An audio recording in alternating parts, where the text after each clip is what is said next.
brought to you by Knights of Awakening. This is the Labyrinth. This is the second episode of what it means to be Norse. And this is going to have some good information in it, I hope, for all pagans everywhere.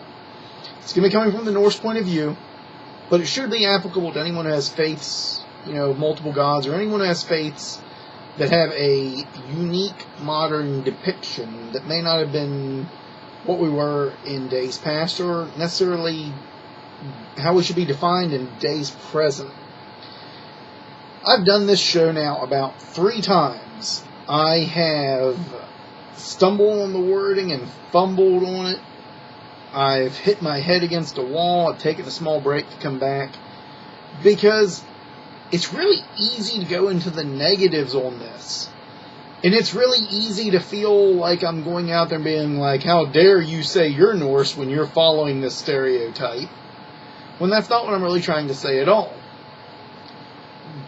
But at the same time, there's an undercurrent in these communities that is defined more by our detractors than by our benefactors, by the people that see us well, as ourselves.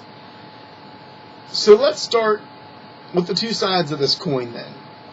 I'm going to use the 2 Norsemen in dress. You have the Norseman who wears a business suit with a well-combed and trimmed beard. That would not be me, by the way. Though I do like a good suit. Or wears very good, high-quality clothing, or at least clothing that looks good. And that is one way to be a Norseman. And that's not your stereotype.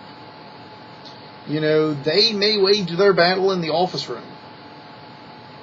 And you have your Norseman who dresses in either, and these are your 2, there's 2 stereotypes for this one, either all leather, or mostly leather, and, has to have something big, sharp, and pointy, or dresses in all furs, or mostly furs, and has to have something big, sharp, and pointy.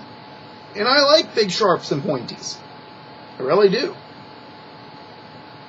The second image is a modern stereotype promoted by people who have an agenda. They want you to be the outcast. They want you to walk down the street and to be so scary looking that children cry. The other one, the guy who wears decent looking clothing, is a person who's Norse and doesn't really care what anyone thinks about how they look. Now, you could argue that, column B, the stereotypical, doesn't care about how they look, but they're dressing to be seen. So some part of them wants to be seen in this way. And it's something that's defined by their enemies. I personally don't have anything against either one. I don't even have a preference. If you've seen my beard, you know that I'm not quite as trim and sleek as many other Norsemen out there. And if you've seen my style of clothing, you also know that I don't costume up very much. And I understand wearing certain things for rituals. I understand doing certain things for ritual work. We're going to get into more of that about not letting our enemies define our ritual practices as well. But, and this gets what I was saying. Yeah, I've done this 3 times, and I don't like the way I have to address it, because it feels like I'm kind of picking on the people that do dress in all leather or all furs on a daily basis and go out into the modern world. And I guess for you out there, if that's what you're comfortable wearing, I'm all for it. But recognize that people are going to judge you, and they're going to make a judgment based on how you look. Now, there's a section in the Hovel that covers this, and it says, as Odin is walking by, he sees a post, and he goes, I seen a post, and there was nothing upon it. So I hung all of my clothing upon it, and it was well dressed after, and I was naked and cold. The thing to remember with this is that the clothing does kind of make the man. And the clothing does kind of define how you'll be seen. And I get it. If you're in the middle of ritual, or if you're trying to present an image at a moment, that's one thing. but also recognize that jeans and a t-shirt are perfectly acceptable. So are dress pants, slacks, short pants, or even joggers. Don't let your enemies define you, though. And don't let yourself be the person that pushes the rest of the community into that definition because you think it's more Norse than everything else. Any forum I go where we're discussing paganry, especially Norse paganry though, and a question of how you should dress, there are two answers, one of which is however you want.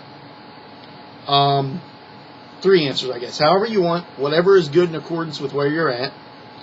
And then the third one, almost invariably, would be very suited to a Halloween convention or a concert, but not modern dress. And invariably someone says, well, I don't think anyone should judge me for the way I dress. And that's where I'm going to tell you you're wrong. You see a person wearing blue with a shiny gold badge, you judge them as a police officer. You make a judgment call as to what you can and can't get away with around them. You decide what you think about them. It's true. You see them wearing a dress shirt and dress pants, you make a judgment call on them. Depending on the quality and cut of those clothes will determine how you judge them as a person. So, kind of look at it like this also. You're making judgment calls all the time. You can't scream foul when you're doing the same thing. So there's that. And that has been the rough part to record. Because I'm a very non-judgmental person. I don't want to be the guy to get up there and be like, well, you're not a Norseman if you do this. And I'm not going to be the guy to get up there and say that on your ways of dress. No, you'll still be a Norseman if you have the gods in your heart and you are trying to follow the modernization of those old ways. If you're trying to follow the old ways, then you're a pale imitation who hasn't evolved. Because all we have left of the old ways is what we've been able to reconstruct, and most of that was written by our enemies, and that's what I really want to hit on. The Labyrinth is big on mysticism, and in not letting your enemies define you, don't let your enemies define your practices. Well, I have to sacrifice this and do this, and I have to dance around a fire and draw all these funky symbols and everything. You can, if that's your calling. But you can also worship with a small candle on an altar made of tile or stone or nothing. You can worship with an offering of your time in prayer. We're Norse, we don't pray to our gods. Sure you do, if that's what you're called to do. Just because your enemy has defined this as being the opposite of you does not mean you should let it define who you are, how you practice. The bulk of the mystical knowledge out there was translated by the people who got rid of the mystics. I'm not telling you to hate anyone. I think in society we've come to a point where we can all have our gods, or God, and love one another, and be friends and good and kind to one another. I think we've reached a point in society where we can move beyond our past. But in doing that, don't let your enemies of that past define it. You don't have to do things the way they were done. And you certainly don't have to do things the way translations are done from groups of people that have been dead for hundreds of years and who didn't have your best interest or even historical accuracy as their primary reason for what they did. The bulk of our texts for the Norse are about, at most, 1,200 years old. Many are 700 years old from the point at which they were recorded and translated. We are a young religion, and we have a lot more than a lot of other people do. But those texts were recorded by the very people who wiped us out. And those texts were recorded generally after battles were long fought and lost. And the testimonies we have of how our people did what they did are all from our enemies, from the people that we were fighting. These were stories to tell children to scare them from the big bad Norsemen, so when they grew up they'd want to take a sword and kill one. Do not let your enemies define you. Be a Norse healer, be a Norse doctor, be a Norse scientist, be a Norse philosopher or Norse computer programmer, or be a Norse soldier. Be a Norse EMT or a Norse artist. Be a Norse school teacher.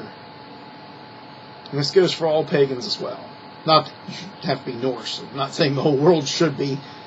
But be pagan and be those things. And be them with all of your heart.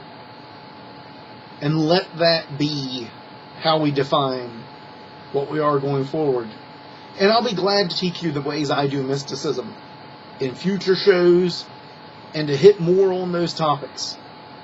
And yeah, some of it was inspired by my enemies. And some of it was inspired historically, and a lot of it was stuff that I learned on my own through trial and error, or learned through my own mentors, or a little bit of it's what I learned out of books, surprisingly enough. But I will tell you that you get to decide the kind of Norseman, the kind of pagan you will be. You don't have to ride a Harley Davidson and beat people's heads in with an axe, or chop people's heads in with an axe. You don't have to start bar fights. You don't have to sacrifice animals or dance around fires naked to be a Norseman. If you've got a concept of the gods in your heart,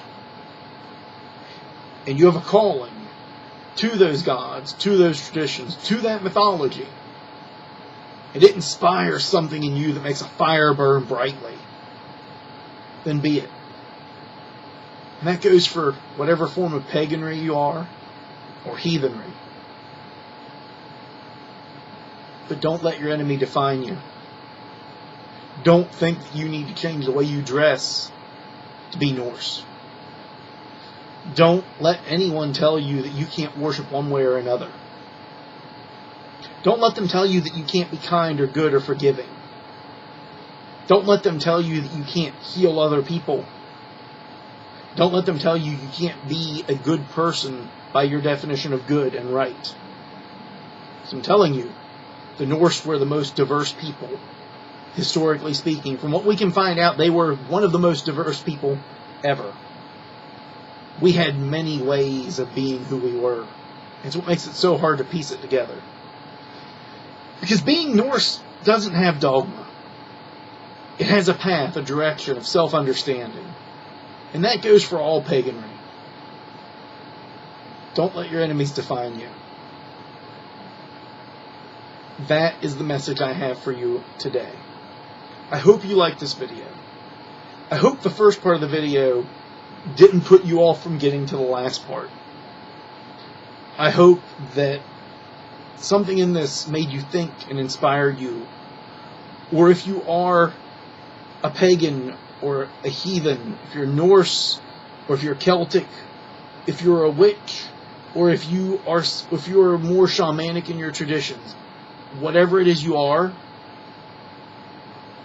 I hope that this helped. I hope that this helped if you're Christian as well, or Islamic or Jewish. Because you too have your enemies trying to define you. And that is a sad thing to be, is in a situation where you allow your enemy to decide how you will react and act to life around you. I don't care where you came from or what you are. I hope this reached you and I hope it helped you. Because that's what it means to be a Knight of Awakening, is to try and help people wake up from what they don't see. So this is me. This is Charles McBride, wearing this not because I'm some kind of biker dude, but because the glare from the light has not yet been fully solved by the adjustment of my camera. This is me, fully bearded, because I think I look better with a fluffy beard. Not because I think I have to have a beard to be Norse. This is the least of what it means for me to be Norse. This is me trying to help you find that part of you. And I hope truly that I've helped you a little bit inspirationally. Because that's what we're about at Knights of Awakening. If you like this video, and like I said, I hope that I didn't put you off, please like it, share it, and subscribe. It's an important message that I bring today. And I hope that it's a message that is well received. Because it is the message of awakening the knight within.